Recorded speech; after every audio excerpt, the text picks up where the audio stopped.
Don't you spend enough time waiting for patches, system updates, and even worse, title updates? On Lag Free, we won't waste your time, and we talk about the topics that you want to hear about in a decidedly different fashion. No scripts or forced sides here. Listen to Lag Free, recorded and released regularly on Intrepid Audio Productions.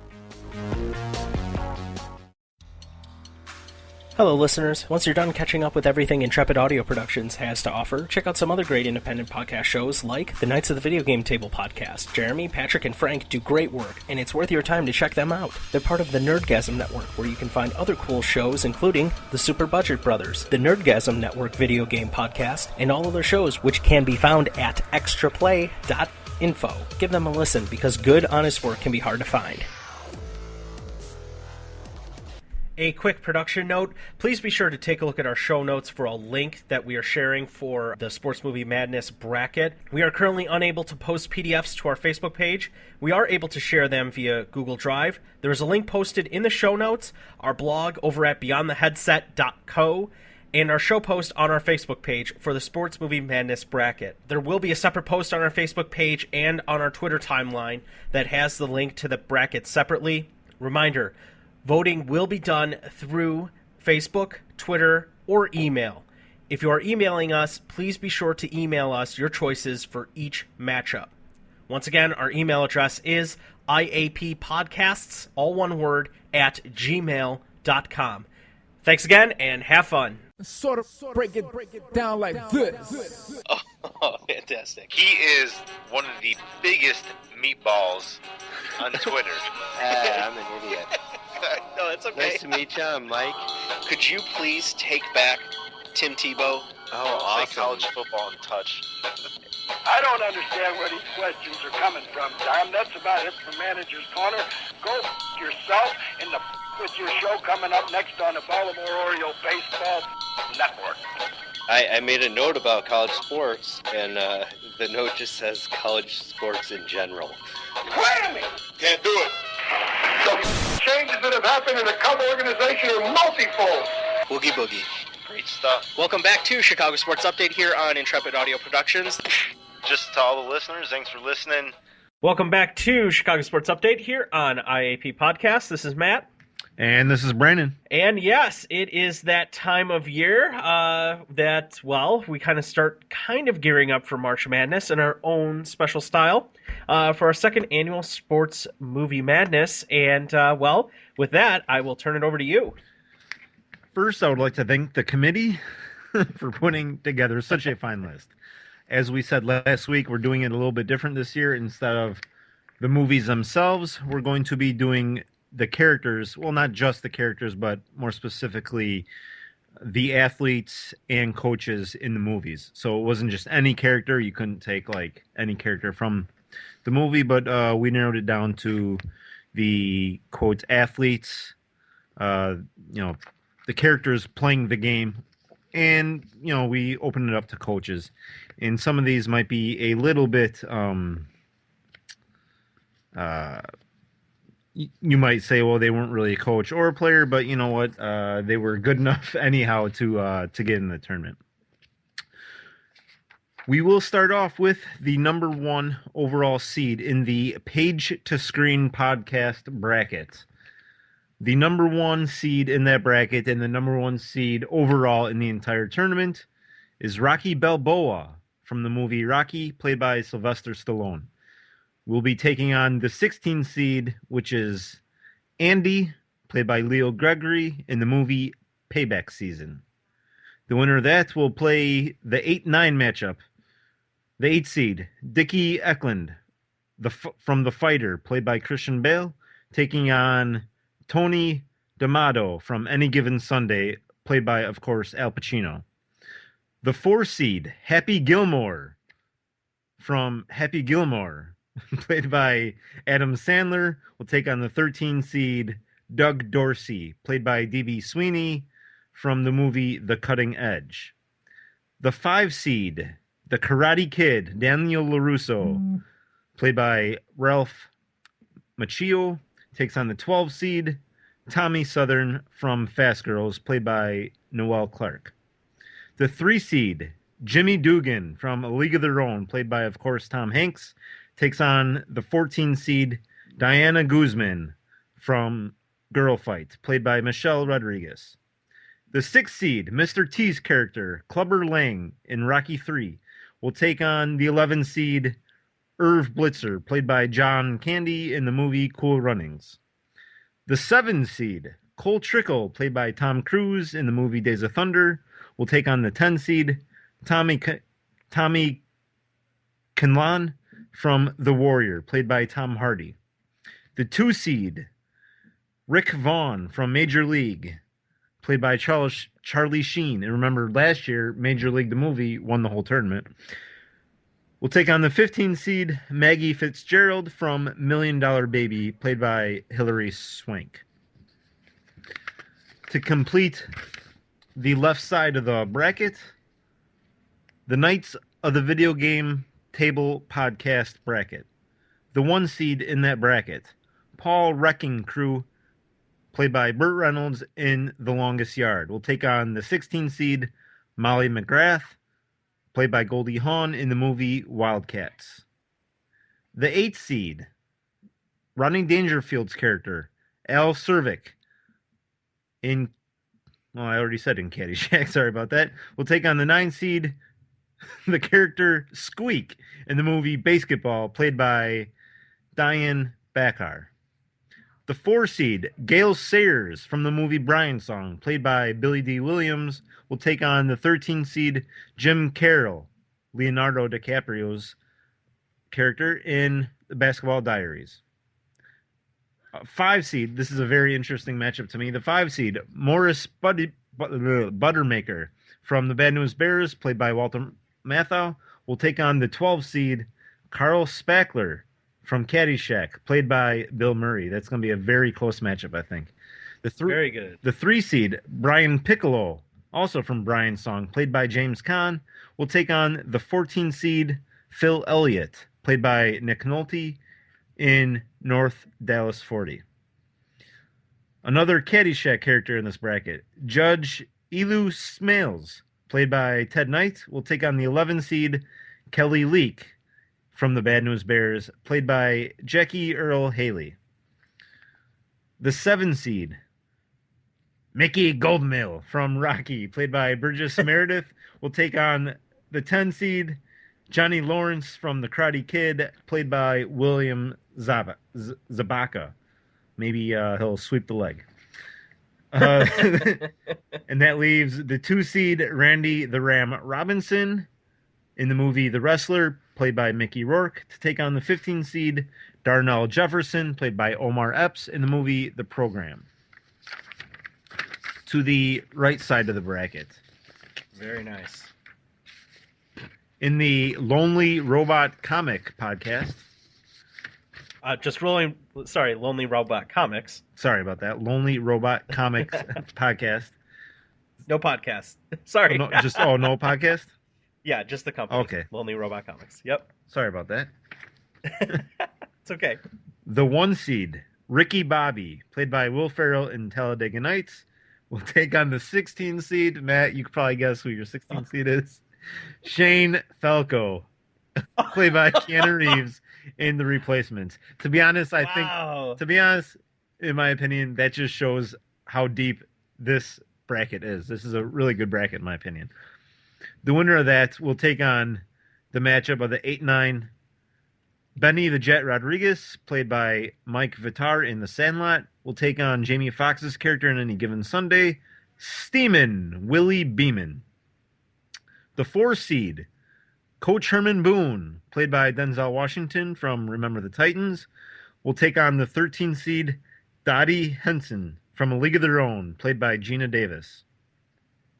The 5 seed, another coach, Coach Norman Dale from the movie Hoosiers, played by Gene Hackman, will take on a very tough out, another good 12 seed, Jake Taylor from Major League, played by Tom Berenger. 3 seed, which probably is my favorite character in this bracket, Shooter McGavin, played by Christopher McDonald in the movie Happy Gilmore, takes on the 14 seed, Jimmy McKinney In the replacements, another Gene Hackman character. The 6th seed, Willie Mays Hayes from Major League, played by Wesley Snipes, takes on the 11th seed, Billy Bean from Moneyball, played by Brad Pitt. That could be an upset right there. Yeah. The 7th seed, Gordon Bombay from the Mighty Ducks, played by Emilio Estevez, takes on the 10 seed, Big Jew, Julius Campbell from Remember the Titans, played by Wood Harris.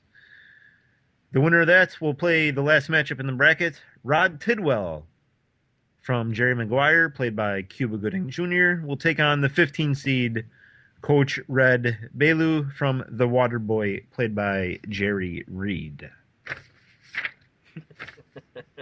And the last bracket, the Game Over Takeover podcast. The 1 seed, Crash Davis from Bull Durham, played by Kevin Costner, will take on the 16 seed, Cal Naughton Jr. from Talladega Nights, played by John C. Reilly. The winner of that will take on the 8-9 matchup. The winner of the 8-9 matchup, Charlie Tweeter from Varsity Blues, played by Scott Kahn, against the 9 seed, Apollo Creed, played by Carl Weathers, in the movie Rocky, and Rocky 2 as well. And I believe... And 3. Yeah, he was in all of them, right? Except... he died in 4. Okay. Spoiler alert. Yeah, gave it away. If you haven't seen Rocky 4, we apologize. The 4 seed, as we move on here, Sidney Dean from White Men Can't Jump, another Wesley Snipes character, will take on the 13 seed, Ebby Calvin Nuke Lelouch in Bull Durham, played by Tim Robbins. The winner of that takes on the 5-12 matchup, the 5 seed, Jake LaMotta, played by Robert De Niro in Raging Bull, will take on, this is one of the characters I'm talking about, it's not really a sports movie, but will take on the dude, Jeffrey Lebowski from The Big Lebowski, played by Jeff Bridges. As we move on, the 3 seed, this isn't really fair, 3 seed, 3 characters in one, the Hanson brothers in Slapshot, played by a combination of Jeff Carlson, Steve Carlson, and David Hansen, take on the 14 seed Bobby Boucher from The Waterboy, played by Adam Sandler. The 6 seed, Jesus Shuttlesworth, played by Ray Allen in He Got's Game, takes on the 11 seed Reuben Hurricane Carter from the movie The Hurricane, played by Denzel Washington. The last part of the bracket, the 7 seed Ty Webb, the Chevy Chase character in Caddyshack, takes on the 10 seed Michael J. Fox makes an entrance, Scott Howard from Teen Wolf. Wow, all right, he did make it. Wow. And the winner of that will take on the winner of the 2-15 matchup, the 2 seed Roy Hobbs from The Natural, played by Robert Redford, taking on the 15 seed Herb Brooks in the movie Miracle, played by Kurt Russell. Matt, excellent. I will email you over the full bracket so you can give us thoughts maybe later on. The voting will start, tomorrow? Yeah, morning? We can. Well, let's see. As soon as we get the podcast up, I guess. Well, let's see. Feel free to start. If you have written it down, feel free to start voting now in those matchups. I will be able to have the full bracket posted, I would say, tomorrow night via PDF to our Facebook page. So please feel free to go there and copy that down from there. Otherwise, let's see. I think. How are we doing? Are we doing one bracket at a time in the first round? Let's see. Up to you. If you want to do, I think we can do that. For all the first matchups. I think we can do that. We've set ourselves a lot more time than we did last year. We could. We'll start off with the Page to Screen podcast bracket. Voting will be open for that bracket only, and then we'll continue from there with the other brackets. And then starting March, we could probably do the whole round. Is that fair? Yeah, that's fair. Then why don't we open it so everyone can get the field and everyone can get that PDF? I will. Let's see, unless I can post. No, I can't really do that tonight. Let's see. Yeah, I would say let's try to. Voting will open Saturday, 9 a.m. I love it. All right, there you go, people. Saturday, 9 a.m. Voting will start. Matchups will We'll be say, posted on Twitter. just so there's no confusion, that will be 9 a.m. Central Time. There you go. So yes, exactly. We will have those posted to Twitter. Those matchups. Use the hashtag SportsMM and be sure to add us. Otherwise, if you just use the hashtag SportsMM, we'll find it that way. Feel free to tweet your selections, as many as you can in one tweet, and then however many tweets you'd like for it to happen. That's fine. Or feel free to message us on Facebook, leave a comment. We'll collect votes there. We can even vote. You can even vote directly from our Facebook page there. We'll just create a poll there. So that should be fun. Yeah. Hoping for more votes than we did last year. Last year was fun, but the vote totals were a little low. So let's up that and make this a really good turnout. Absolutely. Oh, wait. No, I should be able to. Let's see. I may be able to even say this as a PDF today. So, absolutely. Yeah. Send that on over and we'll get that started. We'll open up then. Yeah. If I can do that, let me just see what I can do here. Little live show notes here as this goes on. Producer talk. That's fine. That's always fun. Let's see. It's like they're in the studio with us. Exactly. Let's see. Should I be able to? Let's see. Yeah, I could save it as a... Excellent. I can save it as a PDF. Excellent. Yeah, it should work. Cool. All right, yeah, they'll be posted tonight with the show. Voting, again, will start... I guess we'll have a little bit more work to do. We'll end up doing... we'll end up putting those out, and you can begin voting tomorrow morning, Friday. Let's see. Friday the 7th of February, 9 a.m. Begin voting. Twitter will have all the matchups posted on Twitter at our IAP podcast feed. Again, use the hashtag SportsMM. So, excellent. Glad we got that sorted out. So we probably should have figured that out before, but hey, you now you guys can feel like you were part of the process. Thanks for your help. There you go. Absolutely. Let's see. Well, changing gears. Let's see. Blackhawks have they pulled themselves out of just a disastrous month from seemingly what it was ever since Corey Crawford got back, just kind of sputtering and puttering all over the place. Winning a good amount, 4 out of 5, or 5 out of 6, excuse me. I believe I can't count those chickens yet. So 4 out of 5 right now on this road trip between Vancouver, San Jose, Los Angeles, and Anaheim. Big key matchups in the Western Conference for them, taking a possible 8 out of 10 points of those, and they're winning in regulation. They now sit 1 point behind the conference leading Ducks, and that's all that matters right now are points. So with one game left before the dreaded Olympic break, they go into Phoenix. So it's a big matchup for them. Especially I think no matter who they're playing, you really want to end on a good note. You're taking 2 weeks off and you want that good feeling. Yeah, it seems like half the Hawks are going to the Olympics. They could probably get over a little bit easier, but there's still a lot of players on the team not going to the Olympics, and you don't want that bad taste in your mouth lingering around for 2 weeks. You know what I mean?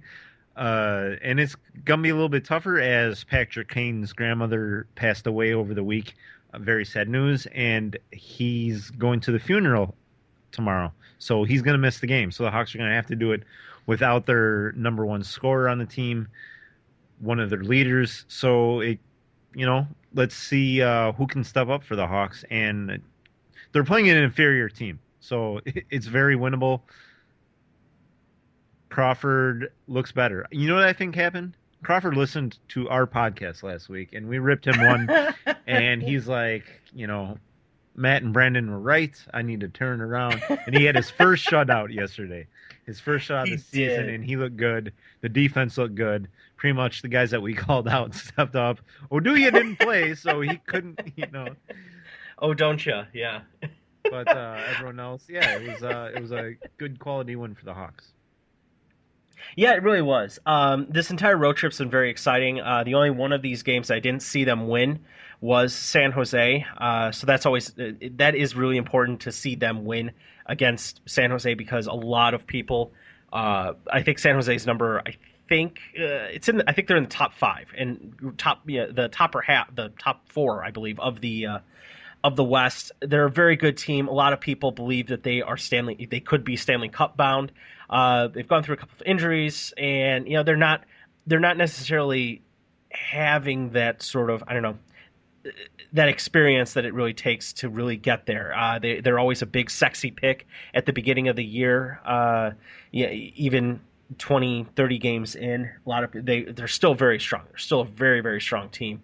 But they've been stumbling lately, and the Blackhawks kind of just reasserting that was very good. Certainly beating up on the Kings, and I don't know why. I don't know if you caught it on the broadcast. They said I think it was Pat Foley said that the games against the Kings was a war. I don't consider 4-1 series total going 5 games a war. It was it was nearly a sweep. They only lost the opening game in Los Angeles, which was Game 3 at that point. They made, especially Duncan Keith, I think in the clinching game, making Quick look really silly with seemingly a 40-footer. I mean, in relative terms, I know it wasn't probably that much, but it was a very far away goal. It was. I got to say, I'm very happy to see what the Hawks did, especially going up against Anaheim. Anaheim being right now the top of the class right now for the West, and getting a shutout. You shut out the best. All right, you know what? That's worth something right there in my book. And it was a really, really good win, one that they needed. Yeah, and I was gonna say actually, it's kind of like in this town in Chicago. I don't want to say there was panic, but I think a lot of people were asking themselves, what's wrong with the Hawks? Why aren't they looking like the best team in the NHL? As they were slumping for a little bit. And then they kind of just, I don't know, flipped the switch and said, oh, don't forget, we still are the best team in the NHL. Not just the West, but, all the NHL. Maybe their record doesn't show it quite yet, but they just beat the team with the best record. And really, the Hawks this year have had pretty much success with all the top teams, excluding St. Louis. Yeah, they're in a pressure cooker as far as the conference is concerned.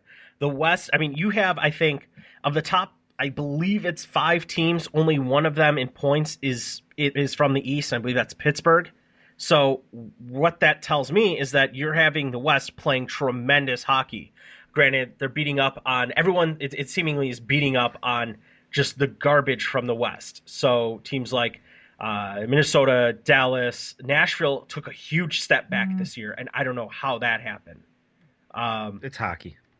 Yeah, it is. But Edmonton is not getting out of the cellar. Winnipeg is in a bad way. Calgary isn't any good.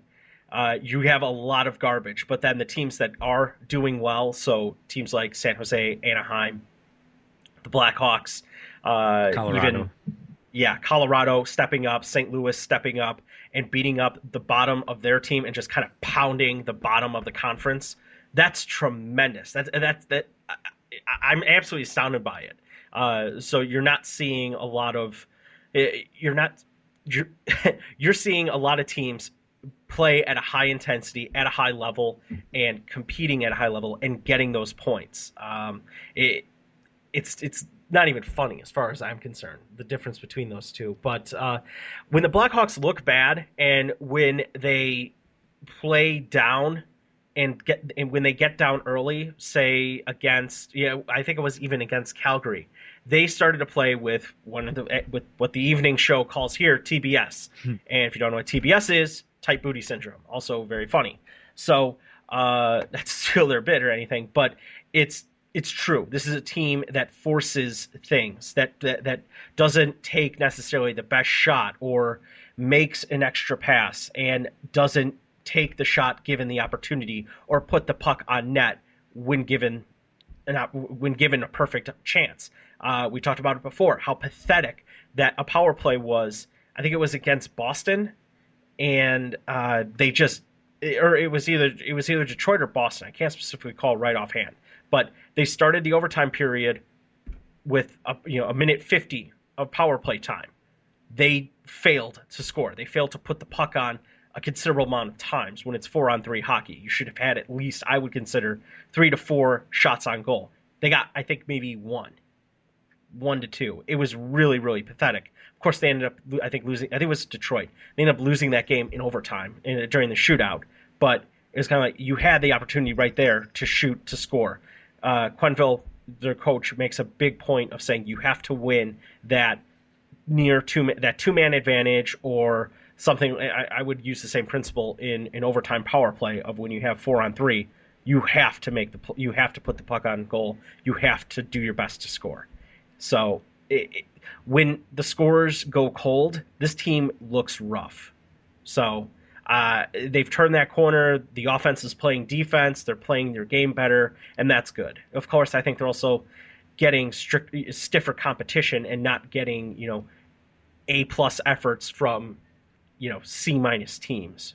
So Yeah, they're they got the target on their back. They're getting everyone's A game. That is for sure. Yeah. Let's see. You were watching some Bulls. That's the rumor out there. Let's be honest. Without Derrick Rose, Why? without Derrick Rose playing, it's there isn't a whole lot of reasons to watch the Bulls in the last 2 years, and I found myself watching the Bulls play the Suns the other night. Even my wife asked. She goes, "You're watching the Bulls?" I'm like, "Yeah." She's like, "Why?" And I was like, I'm like, I really don't know, but I do know it was in the previous day, the Bulls got destroyed by the Sacramento Kings, and that wasn't really the story. The story was before the game, Carlos Boozer's comments, basically calling out head coach Tom Thibodeau, complaining about minutes, not just minutes overall, but minutes in the fourth quarter. Boozer starts the game. He gets quite a few minutes in the first 3 quarters. Crunch time comes, and he sits for good reason, most people think. Taj Gibson is a much better defender, and his offensive ability isn't that much less than Boozer's, where you're not missing a whole lot on the offensive end by having Taj Gibson in there, and he brings energy. It makes a lot of sense. Boozer wants to play at the end of the game. He made comments about it. There was that aspect. I kind of wanted to see, what Thibodeau would do with Boozer in the game. Also, there was the Joakim Noah ejection, which resulted in more F-bombs than I've ever witnessed on live TV. You couldn't really hear him, but you could make out his lips. He pointed at each ref. The midday show here on 670 The Score, they played sound bites from Coming to America, and obviously they bleeped out the actual F-bomb, and also Half Baked, where it's if you're cool. And it's kind of how Noah did it. He pointed at each official. There's 3. I think he pointed at someone else, because he pointed like 5 times, and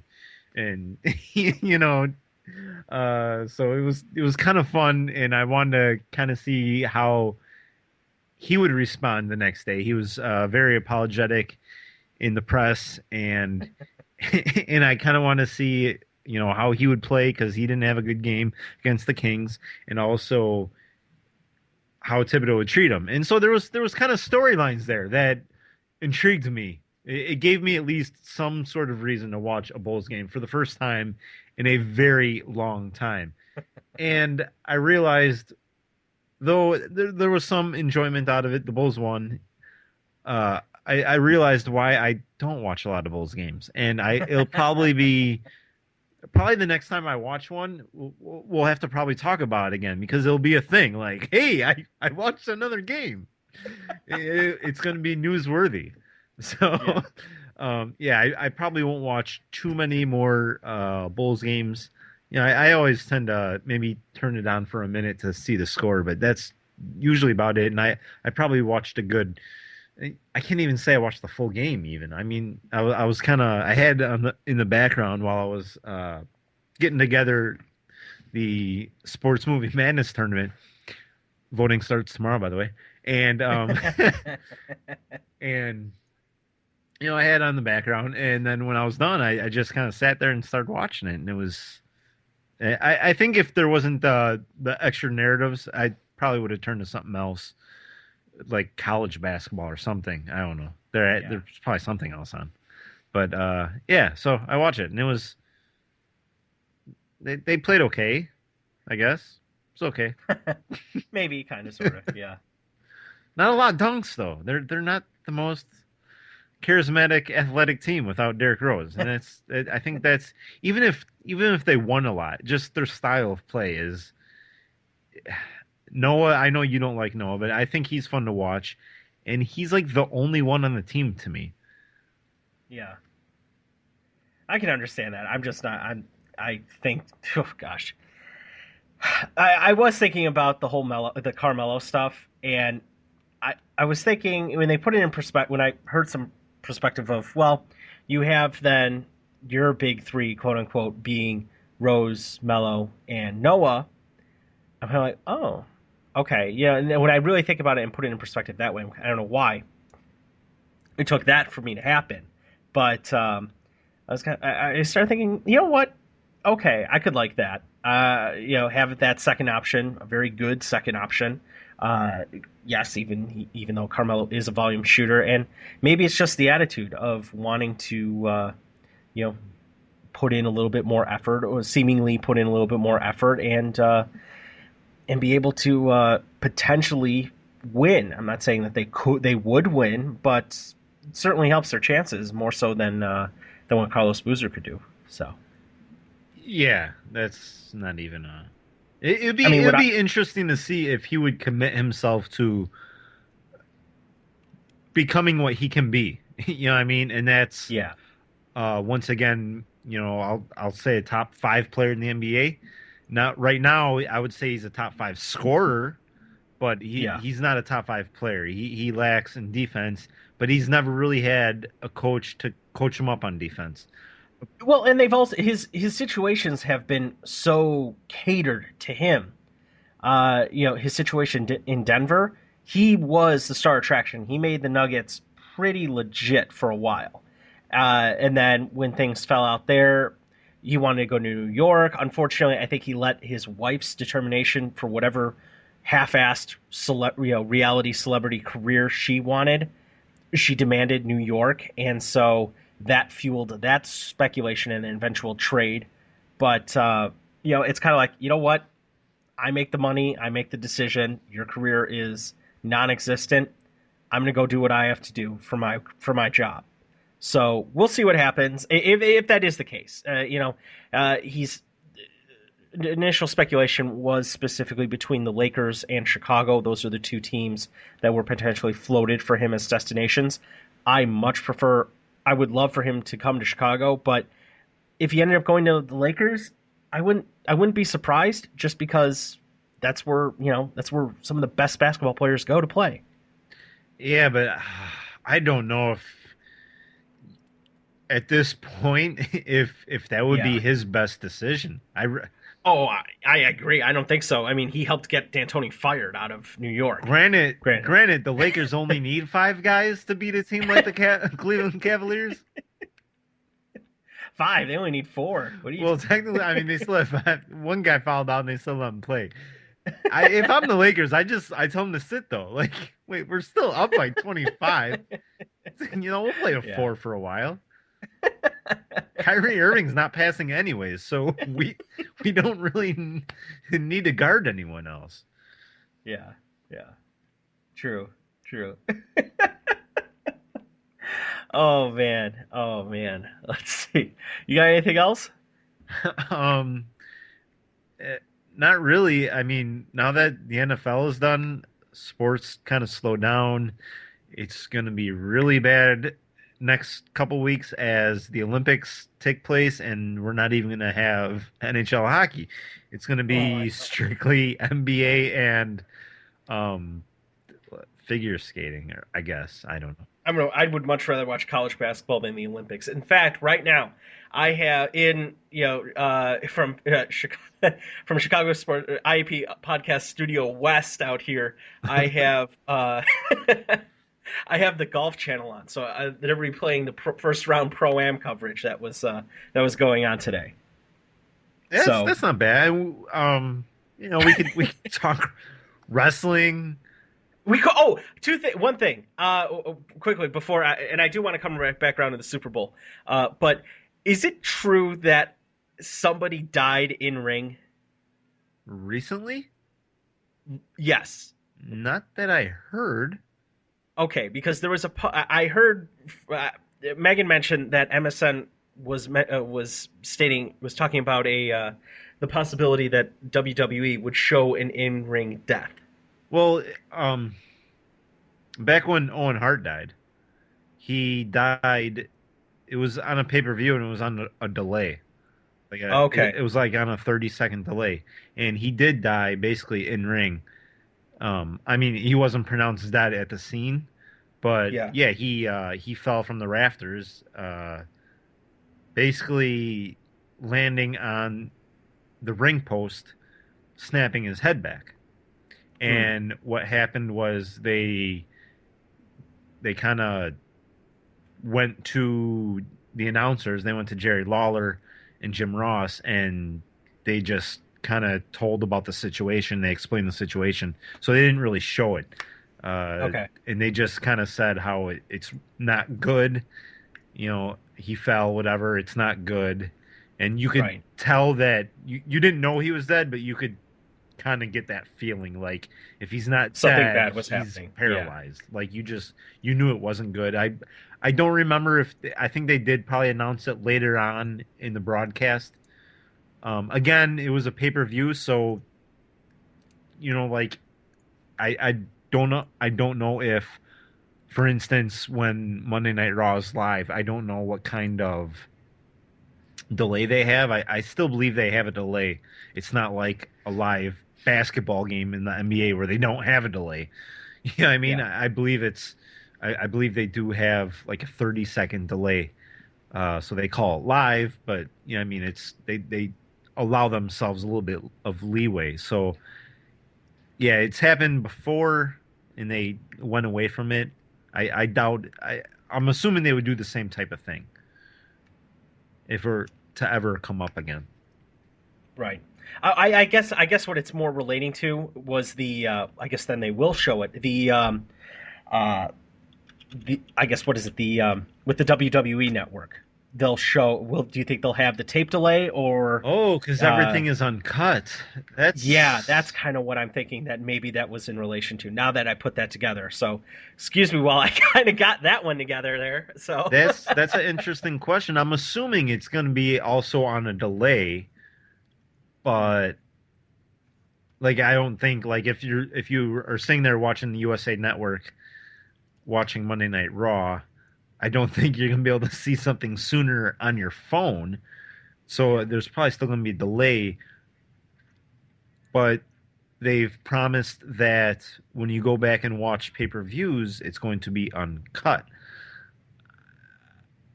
But still, I can't see them showing it because they'll probably move the cameras away or something. I still can't see them doing that. If it was something like the UFC, where I think their demographic is a little bit older, I think they would maybe give themselves room for that. The WWE demographic is it is. I mean, yeah, they try to appeal to the 18 to 35 male, but I mean, look at some of their characters. John Cena, just him alone, his demographic is like 6 to 12 year olds. You know what I mean? Like, so that is a big part of their. And he's not the only one. Rey Mysterio, Kofi Kingston, they have a lot of characters that are, I would say, geared for a younger audience, and I don't see them showing something like that. Right. With their type of audience. Right. Okay. I guess that's fine. You're my wrestling expert, so. One little thing of wrestling news. I don't know if you're a wrestling fan, you've probably already heard this. CM Punk has at least temporarily gone on hiatus. He has quit the WWE. There are think of a reason why he would have done it, and that rumor is already out there. Just hundreds of rumors on why he would do it. The one little bit of information that you might not have heard, Bellator MMA has come out with a statement stating that they're actually interested in signing CM Punk to be part of their MMA roster. I just find that I think there's no chance in hell CM Punk would ever do that. The fighters in MMA don't make anything near a wrestler in WWE or probably even the lesser rank promotions like TNA. And that's the UFC. They don't make that much. Bellator, those fighters don't really make anything. I can't see CM Punk doing that. However, it made me kind of think about, like, how good could CM Punk be? Give him, obviously you don't throw him in the cage right away. You give him a year maybe of training. And training, yeah. Yeah, I mean, I wonder because watching him in the ring, I am believing that he has probably had some sort of martial arts training in the past. Just some of the moves he uses, and I know he's a huge UFC fan. He's gone to events. He tweets about events during them, and even I think he had a match against Daniel Bryan. It was like the week after the Anderson Silva Chael Sonnen fight, the second one where Anderson Silva won the fight with a knee to the chest to Chael Sonnen, and I believe in that match, CM Punk and Daniel Bryan set it up where CM Punk kneed Daniel Bryan in the chest, kind of the same exact way. Because I know both Daniel Bryan and CM Punk are really big UFC fans. So he probably does have some sort of training in it. Obviously, I don't think it would ever happen, but it just kind of made me fantasize about it. I think it'd be fun. Yeah, that would be interesting. I have heard those rumors that it's he's only on hiatus to get a title match. I think you were the one sharing that rumor from I think one of the blogs or communities of the wrestling communities that are out there. So yeah, and there's what was the last one I even heard? I don't remember. There's too many, but yeah, it's just basically he's just unhappy. Some people think he's doing it as part of a character twist or something, but I just think he is unhappy, and he probably needs time off to clear his head, and I expect he'll be back eventually. I'm not saying very soon, but a lot of times guys are gone 6 months or longer because of injury. Anyhow, it always sets up a great return. People were pretty excited when Batista came back until he came back, and then they realized, oh, that's right. That's why I didn't care when he was gone anyhow. But for that one episode, the WWE can promote it, and it gets viewers. So when he comes back, WWE will be better for it. Yeah. It's tough to say. He has that sort of, from what I understand, the anti-establishment mentality. So wow, shocker that the anti-establishment guy is going all anti-establishment. I'm not sure if he was always that way. Like when he was in Ring of Honor, I'm not sure if he was anti-establishment. Okay. But it's because it's run differently. I think what he wants is he wants the WWE to be run more like Ring of Honor, Okay. which probably more hardcore wrestling fans would love. Again, WWE is in the business to make money.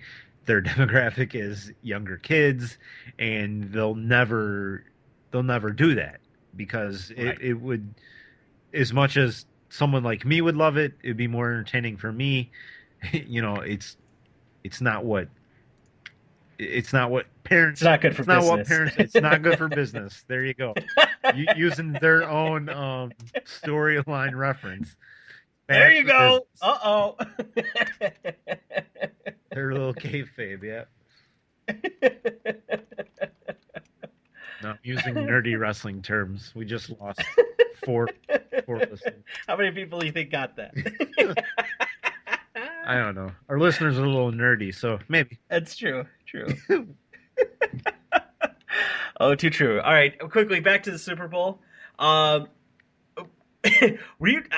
I didn't watch much of it. I just didn't. I I was away from the main crowd watching it, which was surprising because it's probably the first time that's happened in a long time. But I saw the first snap of the game, and from there, I'm like, oh, you've got to be kidding me. And the first thing I thought was, I can't believe they're gonna have a safety dance Monday morning.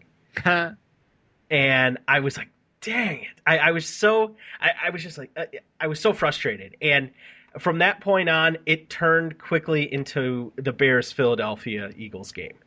And it just didn't look it just never turned around. It never got back. Denver was out of it from the onset. I'm shocked that Peyton Manning, that Peyton Manning wasn't able to really execute a game plan that he probably had 2 weeks to develop, that he did have 2 weeks to develop on and perfect, and everything else around him just crumbled. And when it crumbled, they had their burn the tape game in the biggest game of their season. I think part of it is they got pressure on Peyton Manning. I think it probably rattled him a little bit, and that he could never kind of regain that composure, and he knew that he didn't have time. He completed more passes than like any quarterback ever in the Super Bowl, but I think every pass was like 4 yards. It was like, I gotta get this ball out, and the safeties from Seattle, as soon as the receiver caught the ball, they're there making the play. Seattle's defense was all. It seemed like they had 16 guys on the field. They were all over the place. It did. They did. They were fast. They were bigger, stronger, faster. No way around it. Hot sauce. I will say the one thing Denver, and this is now historic, the one thing they are historically great at is when they lose a Super Bowl, they lose a Super Bowl. They don't lose close. When they lose a Super Bowl, it's, you don't have to watch 3/4 of it. I mean, they got destroyed by the Niners. That was they're part of like probably 3 of the top 10, if not 5 biggest blowouts. I know there are 2, obviously this one and the Niners one. That the Niners one was the biggest blowout. And the other one they lost by like 2 or 3 touchdowns. So I mean, when they lose Super Bowls, they lose good. Very, very. Yeah, good they don't waste your time and effort in this. Looking at it and kind of just what I saw, I think I tweeted around, I think the third quarter is when I really started watching, which is kind of just flat out stupid of me. But I was like, this is Seattle's forget the 12th man. That defense is no Vaseline. That is no lube. That is a no Vaseline, no lube. Put you over a barrel. This is, Zed's dead, baby. When Zed wasn't dead. With today's rules, oh, I mean, man. I put them up there. I even tweeted. I said I put them up there with the great Steelers, Bears, and Ravens defenses. I mean, I think they were that good. I'm not going to say they're better. I'm not going to argue that. You could argue for, any one of those teams to be the best defense. I know it's sacrilegious in Chicago to say any defense is better than the 85 Bears defense. But, you can make an argument for the 85 Bears, the old Steelers defense, the Steel Curtain, and obviously the Ravens defense. I put this defense I put the Seattle defense in the conversation because when today's game, the team they went up against, I mean, it was really, really impressive. It was. A lot of those teams, they had that regular season build up. They had that where they were just there for the regular season. It was a season long event. It wasn't just this one big show event. And with what we'd seen over the course of the year from Seattle, you're not looking. They were a good team. They were a very good defensive team. They were ranked number one. Yeah, no doubt about that. But we weren't looking at. Yeah, we weren't talking one of the greatest of all time. You're right. And because you'd seen them at times look bad. You'd had them. They had seemed that they could be beat, or they just weren't hitting it. And I think a lot of that comes from the fact that their offense was just absolutely mediocre. And I don't know. It's so frustrating to see compared to you want to compare this to recent Chicago Bears teams, and just not to say that. Well, I guess you could say that the Seattle's defense and where they're at right now, they're in a completely different stratosphere from where the Bears are, and I would almost dare to say the rest of the NFC is. But I would say Seattle, close. I would say the Niners are close. Yeah, they're very close, and I almost wonder if I genuinely believe that I think that 49er Denver game would have made for a much more compelling and interesting Super Bowl. I'm glad we did get to see the AFC's the number one offense against the number one defense. That's great. That's all well and good. But wow, the end product, no way. Did not even come close. And then even Denver was supposed to have a pretty good defense. Obviously they had the number one offense of all time, which, when you say all time, I think it's a little bit bogus because of the rules that are put in place. Yeah. Is their offense really that much better than, a really good offense in the 80s, like better than the Niners offenses in the 80s? I don't think so. I'll take those offenses in today's rules, of course. But still, statistically, number one offense of all time. Their defense was supposed to be good too. On paper, it was good.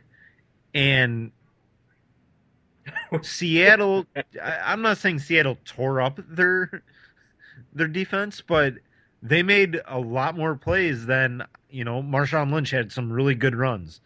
Russell Wilson made some good throws. The receivers played excellent. So I wonder if Seattle was prepared. We said Seattle had the best defense in the league, obviously. We're saying Niners are close. Maybe they had the second best. Who maybe had the third best was in the same division, maybe the Cardinals. They had another really good defense. It's almost like in college when, teams schedule tougher competition early on in the year to prepare themselves for the tournament or a bowl game. I almost feel like Seattle is more prepared because of the competition they played throughout the season. Even on offense, totally fair. What I mean? Yeah, totally fair on that front. Overall, I'm grateful that the weather didn't really play much of a factor. Excuse me. I'm glad it wasn't completely frigid. I'm glad it wasn't snowing. It wasn't blizzarding. That was nice. It kind of made it a non-factor. No Sharknadoes or nothing. Yeah, no Sharknadoes, no polar vortices, however you want to call it. But it's just like, okay, now that the novelty's over of New York, can we please go back to a warm weather city? Please let us go. Yeah, and I hear that Minnesota might get one because they're building. Gosh. And I really hope that's not true. It's man. This isn't the All-Star game. Why would you want to I know, why would you want to have the best team should win at the end? I don't care how they play. The best team should win. If Denver was the best team, I would have wanted them to win. Obviously, they weren't. Um, No. I wouldn't want weather to. I'm really glad that Denver didn't get destroyed because, like you said, because there wasn't snow. Like Yeah. if there was the same result, but there was bad weather, obviously we'd be sitting here like, well, if they played a dome, maybe Manning has his game and he gets his second ring. Yeah. Thankfully, and it was by sheer luck, especially this winter. I mean, Oh, man, yeah. the Yes. entire everything east of the Mississippi has been under snow and ice, since like October. So, like, it was sheer luck that they didn't have frigid temperatures and snow. Um, but thankfully that they didn't. Otherwise, we'd be sitting here questioning, like, well, really, yeah, Sale's defense won, but the reason why is because of the weather. Thankfully, we don't have that. Yeah. Oh, yeah.